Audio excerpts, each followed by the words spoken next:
Egypt, the first great superpower of the world. Egypt, once the center of the powerful pharaonic civilization, was mentioned by Prophet Muhammad before his passing. He clearly foretold, "You Muslims will one day conquer Egypt.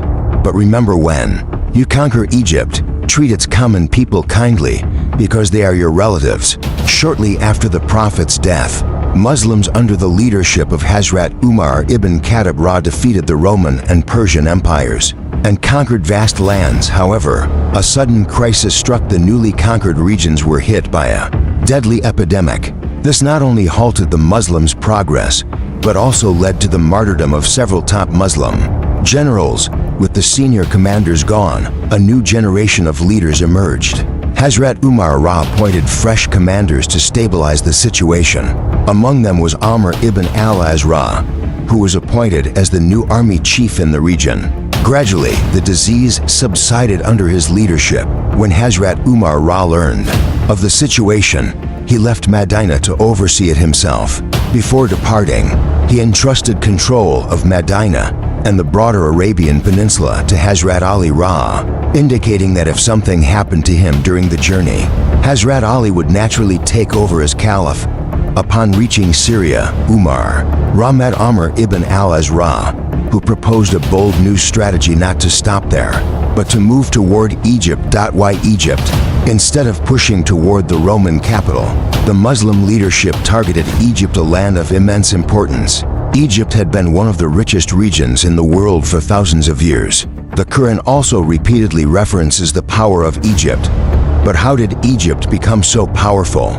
The rise of Egypt -5,000 years ago. Around 5,000 years ago, water was the most important resource, and whoever had the most water ruled the world. Naturally, Egypt became dominant due to the mighty Nile River, the world's longest river. People from across the world settled in Egypt, and the region rose in power and wealth. A man named King Narmer united all of Egypt and founded the first kingdom in the world. This is not just legend. We know this because of the ancient tablets, considered the earliest examples of Egyptian writing, which clearly depict King Narmer. Over the next 1,000 years, the Egyptian empire continued to rise, becoming the world's first superpower.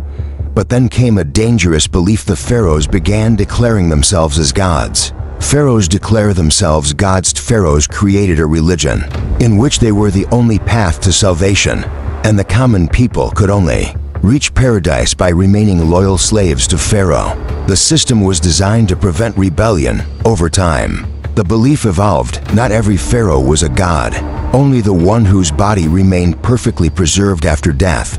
This led to a race among pharaohs to preserve their bodies, the birth of mummification. To achieve this, the Egyptians invented mummification. Blood was drained from the body. The brain was pulled out through the nose using a hook. All organs except the heart were removed. The body was soaked in water mixed with special salts for 40 days. Then, the empty body was filled with sand to retain its shape. Oil and honey were applied to the body, which was then wrapped in white linen bandages. Finally, the body was placed in an expensive coffin, along with gold, food, and most importantly the heart, stored in a special jar. Eventually, mummification became standard practice, and every pharaoh aimed to become immortal. Rise of the pyramid. Soon, pharaohs started building grand structures over their mummies. These evolved from temples to massive pyramids. Each pharaoh tried to outdo the previous one, resulting in the Great Pyramids, the tallest and heaviest structures of the ancient world.